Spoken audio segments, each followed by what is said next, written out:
د رمضان په دیار کې پوښتنه: آیا د رمضان مبارک د روژو په اړه هغه مشهور ویش صحیح دی چې یوه برخه یې رحمت، بله یې مغفرت او بله یې له اور څخه خلاصون او ژغورنې ته ځانګړې شوې ده؟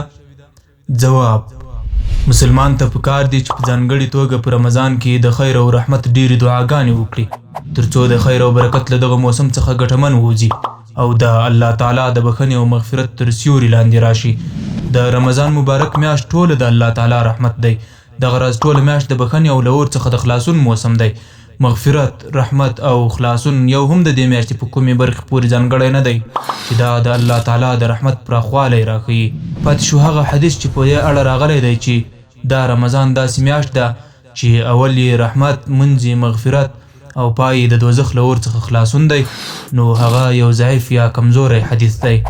نو موږ د دې له مخې ویلی شو چې د رمضان لومړۍ لسیزه د رحمت دعا ته ځانګړې کول، دویمه لسیزه د مغفرت دعا ته ځانګړې کول او دریمه لسیزه یې د جهنم له اور څخه د خلاصون دعا ته ځانګړې کول په شریعت کې اصل نه لري او نه پرې کوم صحیح دلیل شته.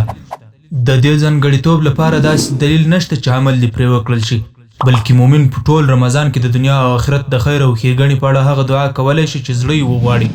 په دې کې له الله تعالی څخه رحمت او بښنه، جنت ته ننوتنه او له اور څخه خلاصون هم غوښتلی شي.